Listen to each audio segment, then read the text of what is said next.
There is a small, remote island in the middle of the Pacific Ocean called Wonder Chichima. It sits about 500 miles directly south of the Japanese mainland. Today, it is a quiet, beautiful place, but during the height of World War II, this tiny speck of land was converted into one of the most heavily fortified bases in the entire Japanese Empire. The reason this island was so important to the Japanese military was because of its high elevation. They had constructed two massive radio towers right on the peaks of the two tallest mountains on the island. These radio towers became the absolute nervous system for the Japanese military. They used them to send coordinates, coordinate ship movements, and spy on American communications all across the Pacific Theater. Because of this, the Japanese High Command knew the Americans would want to destroy these towers, so they fortified the island of Wonder Chichima to an extreme degree. They placed over 25,000 elite troops on this tiny island, and they lined the shores and the cliffs with massive anti-aircraft guns. When American military planners in Washington looked at Wonder Chichima, they desperately wanted to capture it. But when they analyzed the situation, they realized that a land invasion would be a complete suicide mission. The terrain was too rugged, the defenses were too thick, and the number of Japanese soldiers waiting for them was simply too high. They estimated that any attempt to land troops on the beaches would result in the complete destruction of the invasion force and massive, unacceptable casualties. So, the Americans had to come up with a different strategy. They decided they would launch a massive aerial bombing campaign. If they could not capture the island, they would simply rain bombs down from the sky until those two radio towers were completely destroyed, cutting off the Japanese communication lines once and for all. And so, in June of 1944, a massive fleet of American aircraft carriers, which are those giant floating cities that launch planes into the sky, began to steam toward Wonder Chichima. Once the island was completely surrounded by the American Navy, they began sending wave after wave of fighter planes and bombers to destroy the radio towers. But the Japanese were waiting for them.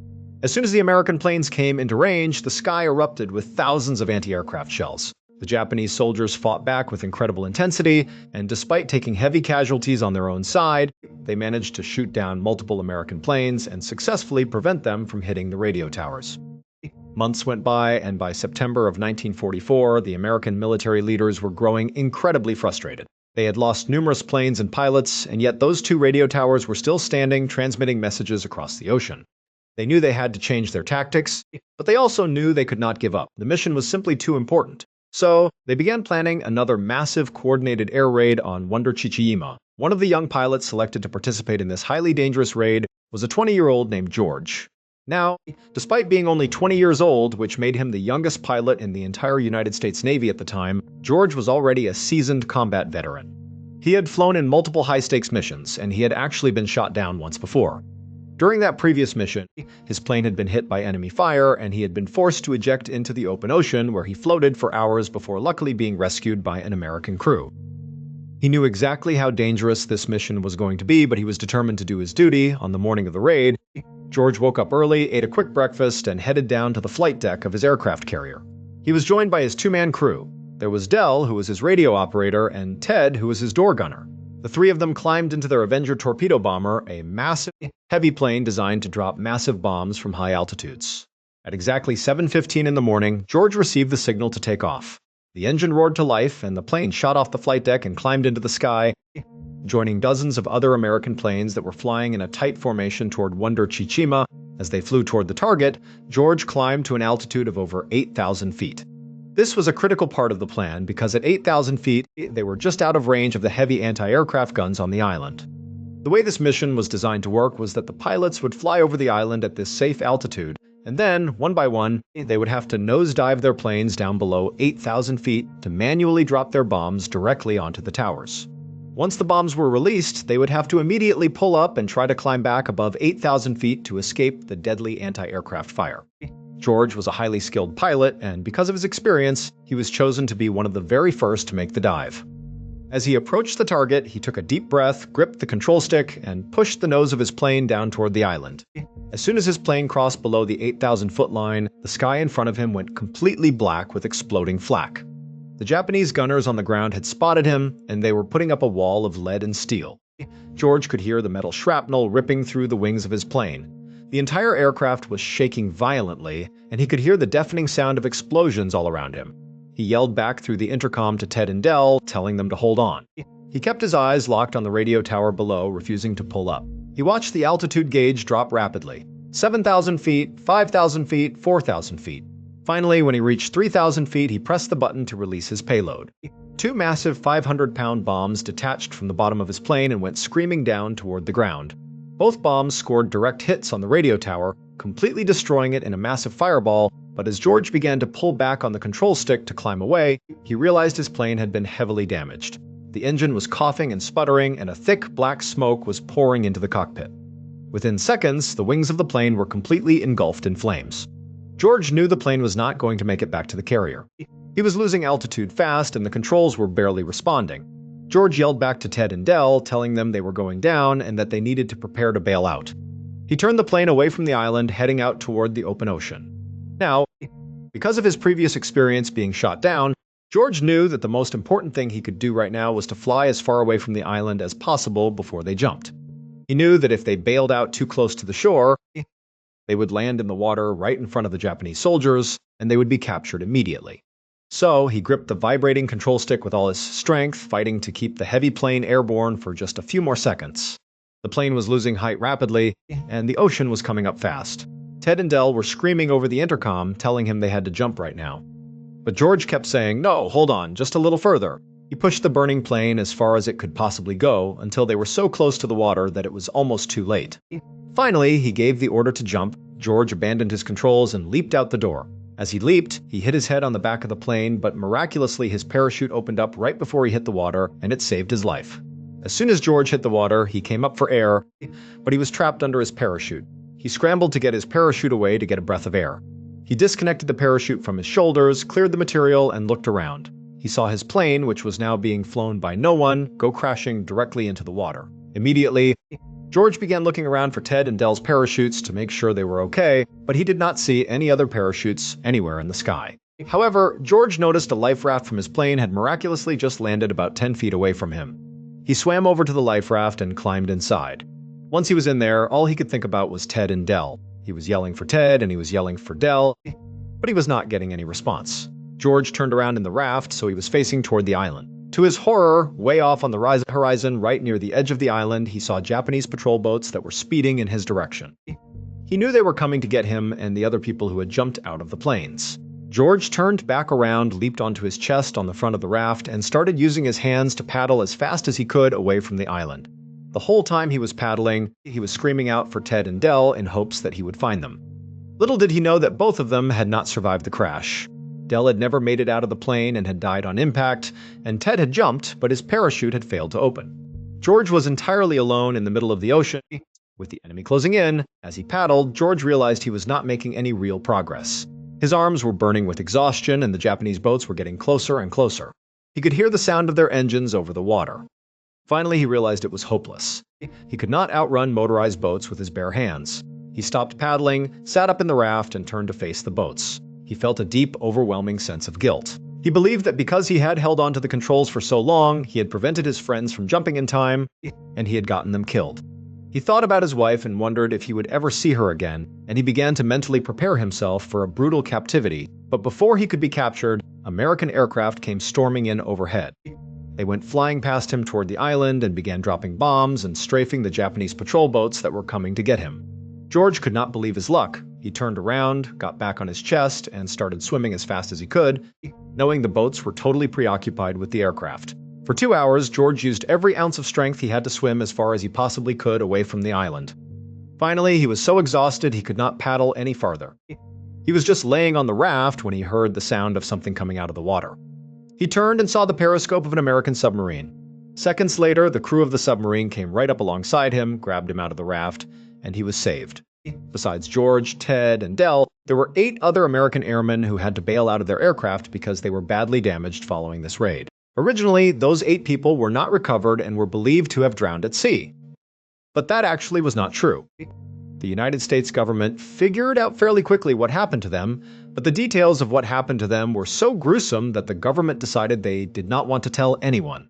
They especially did not want to tell the parents and loved ones of those 8 airmen because they believed if they heard the true account, that would be too traumatic for them. So they made the details of those 8 deaths totally top secret. But 60 years later, in 2004, an author named James Bradley discovered transcripts from a post-World War II Japanese war crimes trial held in Guam, where Japanese military leaders confessed to what they did to those 8 captured Americans. This is the true account of what actually happened to them. Unlike George, those 8 other airmen bailed out almost immediately after they got out over the water, which placed them in the water very close to the island. Before the American aircraft could come in and save them, these 8 airmen were scooped up by the Japanese and brought back to the island. The Japanese soldiers on this island had been getting constantly bombed by American aircraft for months, resulting in a high casualty rate. They hated the Americans and wanted revenge. Suddenly, you had these 8 American prisoners on this island with no one to protect them.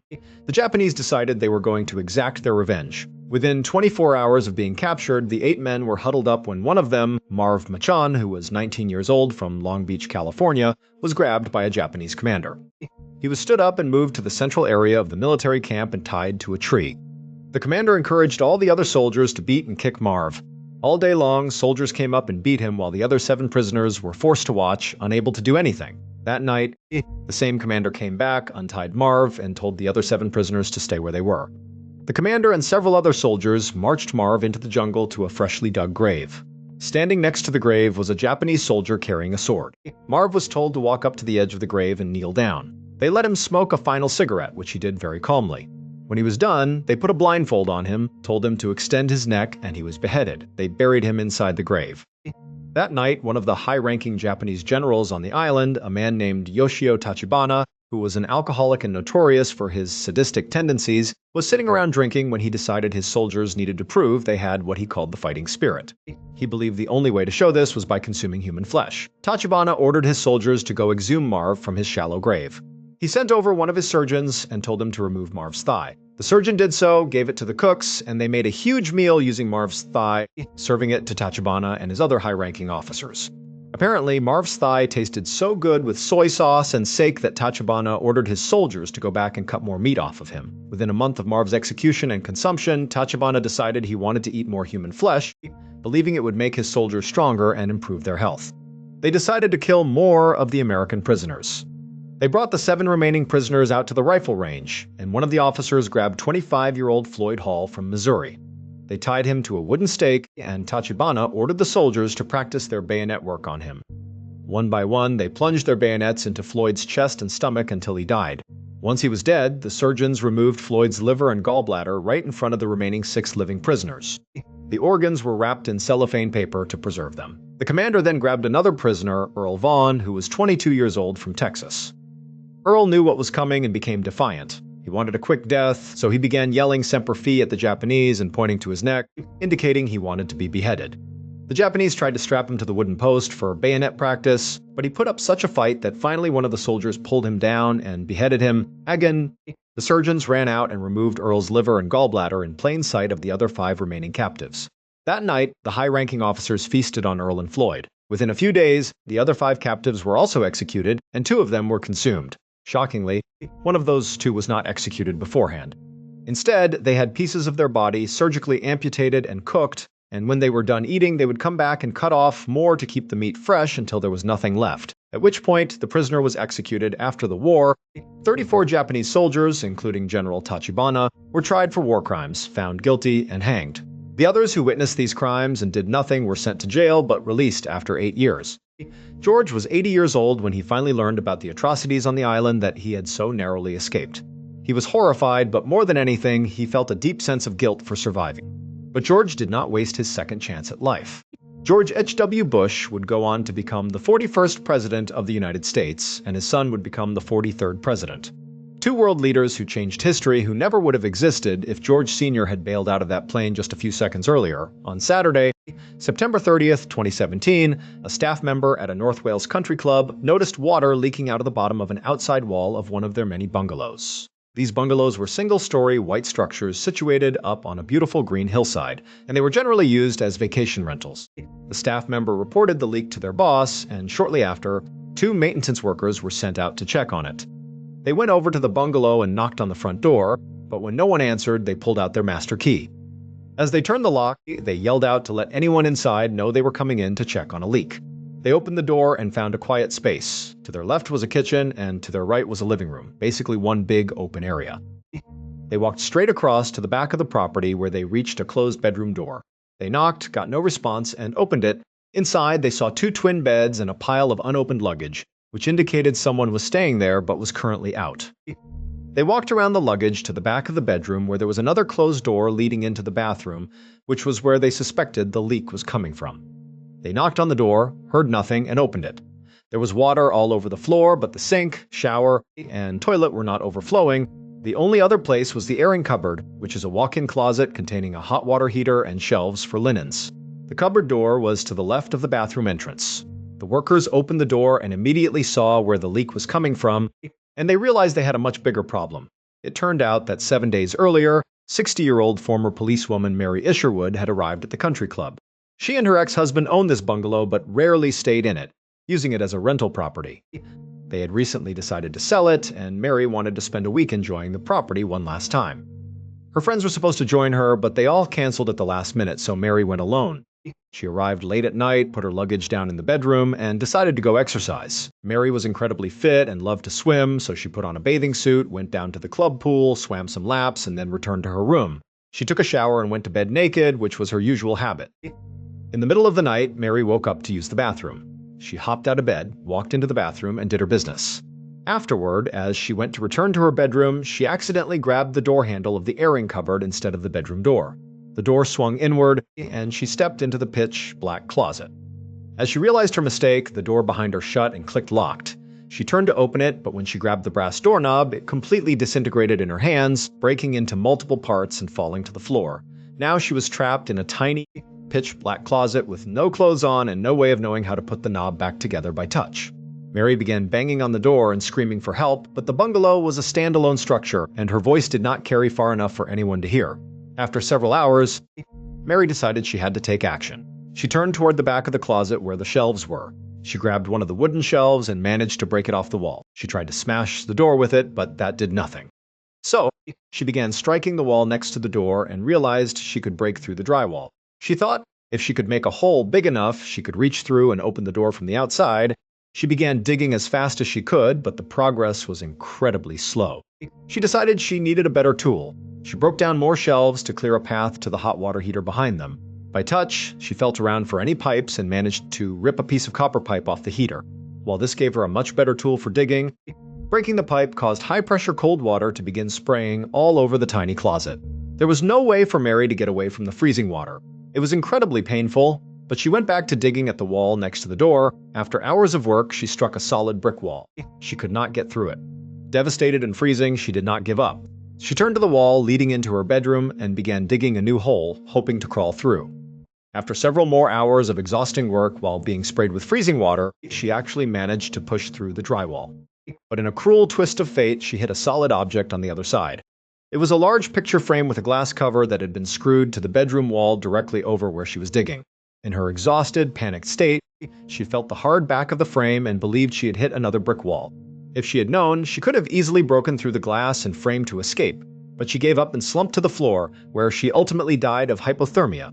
6 days later, the maintenance workers found her body. It was discovered that neighbors had heard banging on Saturday night and Sunday morning, but assumed it was maintenance work. One couple had decided to report the noise if it continued past 5 in the afternoon on Sunday, but Mary had stopped banging right at 5. Her family sued the country club, but the outcome of the lawsuit remains private. Austin Haroff was born on December 21, 1996, to a wealthy family in Palm Beach County, Florida. His parents were highly successful professionals. His father was a respected dentist, and his mother was a licensed pharmacist. They lived in an incredibly wealthy, secure neighborhood where some of the richest people in the world owned multi-million-dollar estates. Growing up, Austin had every advantage a child could ask for. When Austin was 13, his parents went through a sudden divorce. While it was difficult for Austin and his sister Haley, their parents handled it as smoothly as possible. The children stayed in their primary home with their mother, and their father purchased a house just a short drive away, allowing them to see him whenever they wanted. Austin was an excellent student, consistently earning top marks in his advanced classes. Austin was also physically imposing. By the time he was in high school, he stood 6 feet tall and weighed over 200 pounds. He joined the football team and the wrestling team, but his coaches quickly noticed something unusual about him. Despite his massive size and strength, Austin had a very gentle, passive personality. He was not aggressive on the field, and his coaches would often try to scream at him or make him angry before a game just to get him to play with more intensity. But Austin was simply a kind, happy teenager whom his father affectionately nicknamed the Happy Boy. Austin was deeply committed to helping others, and as he neared graduation, he decided he wanted to pursue a career in medicine. In 2015, he was thrilled to receive an acceptance letter from Florida State University's competitive pre-med program. That summer was incredibly happy for the family, and they eventually drove Austin up to the college campus in Tallahassee, moved him into his dorm room, and left him to begin his new life. During his first year of college, Austin appeared to be thriving. He maintained a high grade point average, started dating a nice girl, and took up bodybuilding, sharing his fitness journey with thousands of followers on social media. But beneath this perfect image, Austin was secretly falling apart. He began keeping a private journal where he wrote extensively about his deep insecurities. He felt that his peers did not truly accept him, and he believed he was too shy and awkward to make real friends. To cope with his anxiety and depression, Austin began experimenting with drugs. He started using alcohol and marijuana heavily, and he eventually began taking Vyvanse, a powerful prescription stimulant. He also experimented with hallucinogens like LSD and mushrooms, as well as MDMA. The combination of these powerful drugs and his fragile mental state created a dangerous chemical storm in his brain. He began experiencing wild mood swings, moving from drug-induced euphoria to deep, dark states of sober depression. By the end of his freshman year, Austin was on the verge of a complete psychological break. He was searching the internet for answers to questions like, "Am I going crazy?" and "What happens when you do not sleep for days?" When Austin returned home to Palm Beach County for the summer, his family was shocked by his appearance and behavior. He was quiet, paranoid, and distant. Within a few days, Austin dragged his mattress out of his bedroom and set it up on the concrete floor of the garage, claiming that the main house was infested with evil demons. At night, instead of sleeping, Austin would stay awake for hours, pacing back and forth through the house on patrol. Every 2 hours, he would knock loudly on his mother's and sister's bedroom doors, announcing that he was guarding them from the demons. His family was terrified and did not know what to do. They began locking their bedroom doors at night to keep him out. They confronted him about his behavior, and Austin admitted that he had been taking a lot of different drugs at college. His family assumed that his erratic behavior was simply the result of drug addiction, and they focused all their energy on trying to keep him sober. But even when Austin claimed he was no longer taking drugs, his mental state continued to deteriorate. By mid-August, his family realized they needed professional intervention. They decided they were going to use the Baker Act to have Austin involuntarily committed to a mental health facility for a 72-hour evaluation. But before they could make the call, Austin's behavior turned violent. On the morning of August 15th, Austin walked over to the house of a childhood friend whom he had known since the second grade. He did not call ahead, and when his friend opened the door, Austin was standing there with a blank expression. He looked at his friend and asked, "What year was I born?" The friend, confused, replied that he was born in 1996. Without saying another word, Austin turned around and walked away. His friend was deeply concerned and called Austin, convincing him to come back and hang out for the day. They met up with some other friends and Austin's sister, and the group decided to walk down to the beach to enjoy the warm weather. On the way, Austin said he needed to stop by his house to change. When he met them at the beach a short time later, his friends were stunned by what he was wearing. Despite the intense Florida heat, Austin had put on a thick, heavy football jersey, long heavy sweatpants, 2 watches, and dark sunglasses. His friends began to tease him about his bizarre outfit, but Austin did not react well. He glared at them and said, "If you tell me I am crazy, I will kill you." The group immediately went silent, realizing that Austin was completely serious. His sister stepped in and tried to calm him down. Suddenly, Austin's demeanor shifted, and he looked at her calmly and said, "I am actually half horse and I am immortal." His sister looked at him in shock and told him that he was seriously ill and needed to see a doctor immediately. Surprisingly, Austin agreed with her and said he knew something was wrong and that he would get help. That evening, Austin, his sister, and his friend went to a local restaurant called Duffy's to meet his father and his father's girlfriend for dinner. They arrived at about 7:45 and were seated in a booth in the back of the restaurant. The restaurant's security cameras captured Austin's strange behavior inside. Just 3 minutes after sitting down, Austin got up, walked toward the restrooms, but then turned and walked straight out the front doors of the restaurant. He returned a minute later and sat back down. 10 minutes after that, he stood up again and walked out of the restaurant a second time. Leaving his family at the table, Austin walked to his mother's house, which was located nearby. When his mother walked into her kitchen, she was horrified to find Austin standing there, pouring vegetable oil down his throat and eating raw Parmesan cheese off the counter. She grabbed the oil, told him to stop, and then drove him back to the restaurant, watching him walk through the front doors before she left. Austin walked back to the table, having changed his shirt and hat. When he sat down, his father, who was deeply stressed by his son's behavior, looked at him and angrily asked, "What is wrong with you?" Austin did not answer. Instead, he stood up, reached across the table, grabbed his father by the face, and slammed his head back against the booth. He held him there for several seconds before letting go, turning around and walking out of the restaurant for the third time. His friend ran out after him, but Austin had already disappeared into the darkness.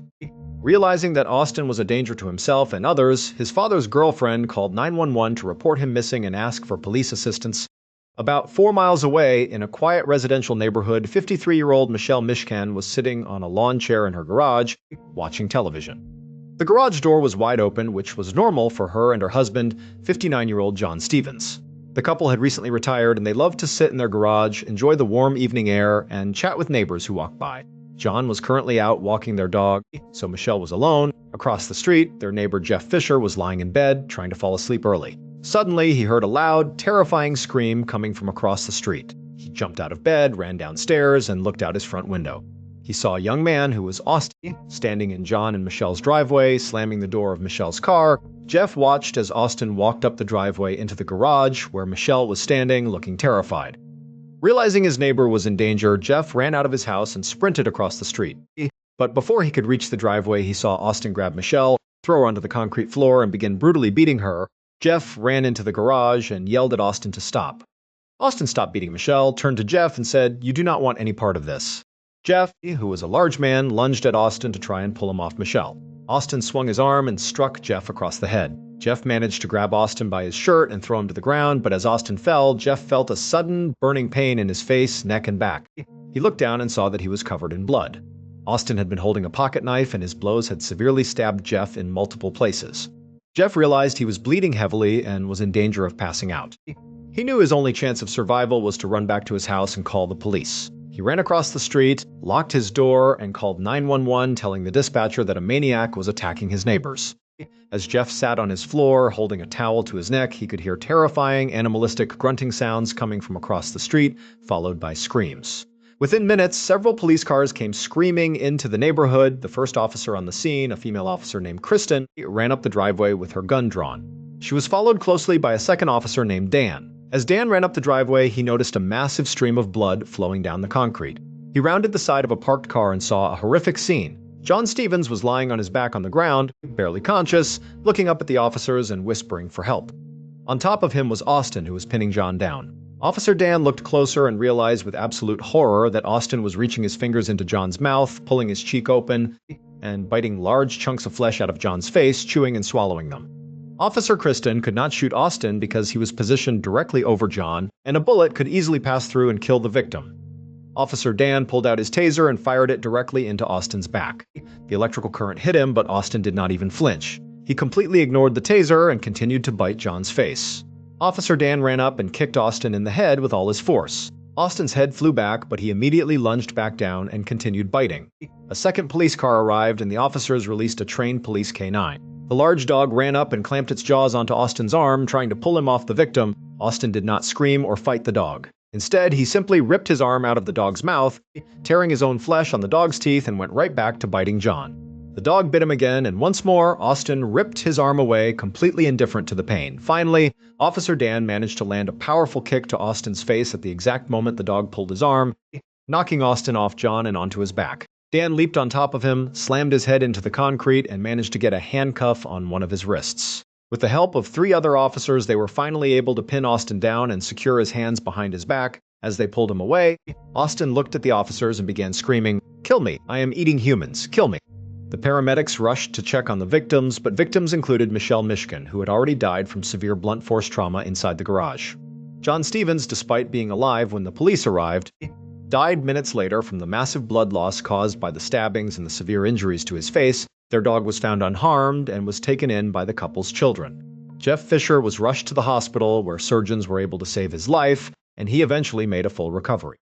After Austin was handcuffed, he suddenly went limp and lost consciousness. He was rushed to the hospital, where doctors discovered that his organs were rapidly failing. He had ingested a large amount of highly toxic lawn chemicals that were stored in John and Michelle's garage during the attack. Austin fell into a deep coma, and doctors did not know if he would survive. After 11 days, Austin woke up from his coma and made a full physical recovery. The public was convinced that Austin must have been high on powerful synthetic drugs like bath salts or flakka, which were known to cause violent, cannibalistic behavior. But when his official toxicology report came back, it was completely clean, except for a trace amount of THC from marijuana. Austin had been entirely sober during the attack. When investigators questioned Austin about why he had committed such a horrific crime, he claimed that he had no memory of the actual attack. He said that after leaving the restaurant, he was running through the dark when he saw a terrifying dark figure with a pale white face. He believed the figure was a demon, and he ran into the first lit garage he saw to find someone to help him. He said that when he saw Michelle, she began to scream, and in his psychotic state, he believed she was a powerful witch who was trying to kill him. He pulled out his knife and attacked her, and then drank from a bottle in the garage which he thought was a magical potion, but was actually the toxic lawn chemicals. He said his mind went completely blank after that, and he did not remember attacking Jeff or John or biting John's face. The state hired a world-renowned forensic psychologist named Philip Resnick to evaluate Austin. After conducting a thorough investigation and interviewing Austin for hours, Dr. Resnick concluded that Austin was not faking his mental illness. He pointed out that Austin's complete indifference to being tased, kicked, and bitten by a police dog proved that he was in a state of severe, genuine psychosis. Dr. Resnick diagnosed Austin with clinical lycanthropy, an extremely rare psychiatric condition where a patient genuinely believes they are turning into an animal, specifically a wolf or a werewolf. This explained why Austin had told his sister he was half horse, why he had told friends he was a dog, and why he had committed such a brutal animalistic attack while making grunting noises. While Austin's family expressed deep sorrow and apologized to the families of the victims' children remained furious. They stated that they hoped Austin would recover fully from his coma, just so he would be fully aware and lucid when the judge sentenced him to the death penalty. Austin remains held in a secure facility awaiting his trial. On a warm summer afternoon on July 30th, 2013, 56-year-old Roger Miro was inside his apartment in Palatine, Illinois. Roger was a kind, quiet man who was well-liked by his neighbors. He also happened to be legally blind, which meant that completing everyday tasks required a great deal of focus, and he relied heavily on keeping his apartment organized so he could find his belongings by touch. That afternoon, Roger decided to clean up his apartment. He gathered some trash into a plastic bag, tied it shut, and walked out into the carpeted hallway. He turned right and walked a short distance until he reached the heavy metal door of the building's trash chute. The chute was set into the wall, operating like a large mailbox. You pull the handle down, place the trash inside, and when you close the door, the trash falls down a long vertical shaft to the basement. Roger pulled the handle, dropped his trash bag into the chute, closed the door, and walked back to his apartment. As soon as he walked through his front door, he reached into his pocket to grab his cell phone, which he used constantly to communicate with his wife and read messages using voice activation software. But his pocket was empty. He began checking his other pockets, feeling a sudden surge of worry. He walked around his apartment, carefully feeling the surfaces of the kitchen counter, the coffee table, the nightstand, and the bathroom sink. Because of his severe visual impairment, searching for a small black phone was incredibly difficult and time-consuming. After searching every inch of his apartment and finding nothing, Roger began to suspect that he had dropped the phone in the hallway while carrying the trash. He walked back out into the hallway, slowly tracing his steps along the carpet, feeling the floor with his feet and hands. He made his way all the way to the trash chute door, but the hallway floor was completely empty. He stood in front of the metal chute door, and a terrible thought crossed his mind. He realized that he might have been holding his phone in the same hand as the trash bag, and he had accidentally dropped both the bag and his phone down the chute. Just then, one of his neighbors walked out of their apartment and noticed Roger standing in front of the trash chute, looking distressed. The neighbor asked him if everything was okay, and Roger explained that he believed his phone was at the bottom of the trash chute. The neighbor suggested that Roger go down to the first floor and ask the building manager to unlock the main trash room in the basement where all the trash from the chutes collected so he could look for his bag. Roger thanked the neighbor and took the elevator down to the lobby. He walked into the manager's office and explained his situation. Now, the building manager knew that tenants were strictly forbidden from entering the trash room. The room housed a massive industrial trash compactor, which was incredibly dangerous, and the building's policy required a staff member to accompany anyone who needed to retrieve a lost item. But that afternoon, the manager was extremely busy and was waiting for an important phone call from the corporate office. He did not want to leave his desk, but he also felt bad for Roger, knowing how difficult it was for him to function without his phone. So, the manager made a fateful decision. He reached into his drawer, pulled out the heavy brass key to the trash room, and handed it to Roger, telling him to go down, find his phone, and bring the key right back. Roger took the key, thanked the manager, and walked down the concrete stairs to the basement. He found the heavy metal door labeled trash room, inserted the key, unlocked it, and stepped inside. Hours later, Roger's wife arrived home from her job. When she walked into the apartment, she was surprised to find it empty. She called Roger's cell phone, but the call went straight to voicemail. This was highly unusual, as Roger rarely left the building without telling her, and he always kept his phone close. She walked around the apartment looking for a note, but found nothing. Feeling a deep sense of unease, she decided to walk around the building to see if he was visiting a neighbor. When she could not find him, she went to the lobby and spoke to the manager, who realized with a shock that Roger had never returned the trash room key. The manager and Roger's wife ran down to the basement, but the trash room door was closed. They knocked, but there was no answer. The manager used his spare key to open the door, and when they walked inside, they saw a massive industrial green dumpster taking up the center of the room. Directly above the dumpster, set into the concrete ceiling, was the opening of the trash chute. Whenever a tenant on any floor dropped a bag of trash into the chute, it fell down the shaft and landed in the dumpster. But this was not an ordinary dumpster. It was a fully automated industrial trash compactor. The top of the machine was completely sealed with heavy steel plates, except for a 3-foot wide opening on the left side, which was positioned directly under the ceiling chute. This opening was fitted with a steep, metal funnel that channeled the falling trash down into the compactor's main chamber. On the left side of the machine, the manager noticed a wooden ladder had been propped up against the steel side of the compactor. The manager climbed up the ladder and looked down into the dark, metal funnel. He gasped, stepped back down the ladder, and immediately pulled Roger's wife away from the machine, telling her they needed to call the police right now. When the police and paramedics arrived, they climbed the ladder and confirmed that Roger was inside the compactor, and he was deceased. Investigators reconstructed the tragic sequence of events that led to his death. After entering the trash room, Roger had located the massive compactor and realized that the only way to see inside was to look down through the opening at the top of the metal funnel. He found the wooden ladder in the corner of the room, propped it up against the side of the machine, and climbed up. Because he was legally blind, Roger had to lean far over the edge of the funnel, searching through the darkness for his yellow trash bag. As he was leaning over, a heavy bag of trash was dropped by a tenant on an upper floor. The bag fell down the chute, striking Roger in the head and causing him to lose his balance. He tumbled forward, falling headfirst down the steep metal funnel and landing in the bottom of the compactor. As soon as Roger's body hit the bottom of the chamber, his weight triggered an automated electronic pressure sensor.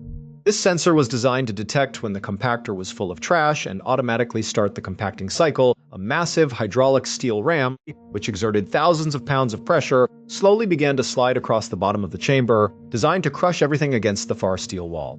Roger, dazed and injured from the fall, found himself trapped in complete darkness with the deafening sound of the hydraulic engine roaring to life. He tried to climb back up the steep, slippery metal walls of the funnel, but there were no handholds, and the angle was too steep. There was no emergency stop button inside the chamber, and the heavy steel door on the side of the machine was locked from the outside. Realizing he could not climb out, Roger ran to the far side of the chamber, pressing his back against the steel wall as the massive ram slowly closed the distance.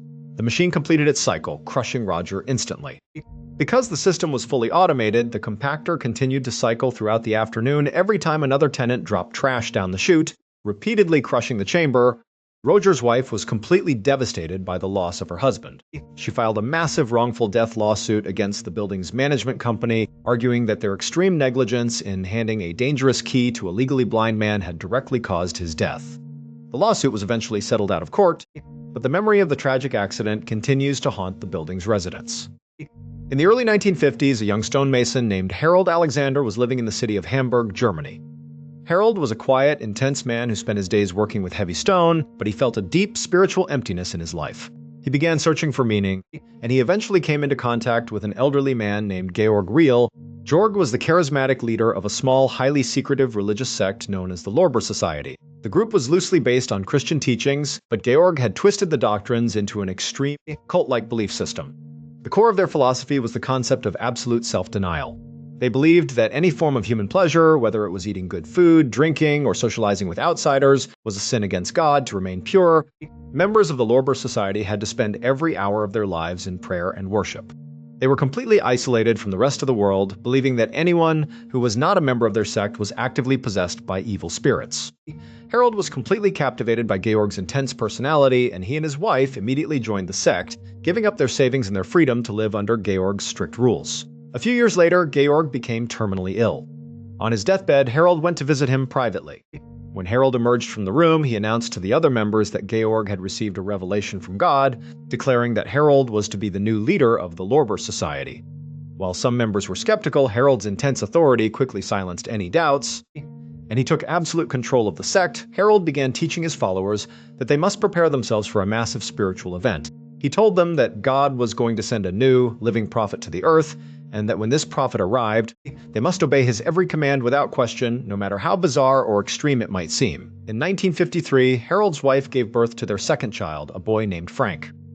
As soon as the baby was born, Harold held him up and announced to his followers that this child was the promised prophet of God. The members of the sect fell to their knees, completely accepting the infant as their spiritual leader. Frank grew up in an environment where he was treated as a living god. He was never disciplined, his family and the sect members catered to his every whim, and he was taught that his thoughts and desires were the direct will of God. By the time Frank was a teenager, he was completely delusional, believing he possessed absolute authority over life and death. When Frank turned 16, he began to experience sexual desires. But because he had been taught that all women outside the cult were evil demons, he did not want to associate with them. He went to his father, Harold, and explained that to maintain his spiritual purity, he needed to have sexual relations with his mother and his three sisters, Marina, Petra, and Sabine. Instead of being horrified, Harold declared that this was a holy revelation. He not only allowed the abuse to happen, but he actively participated in it. The women of the family, completely brainwashed by years of cult teaching, accepted their abuse as a sacred duty to God, but rumors of the family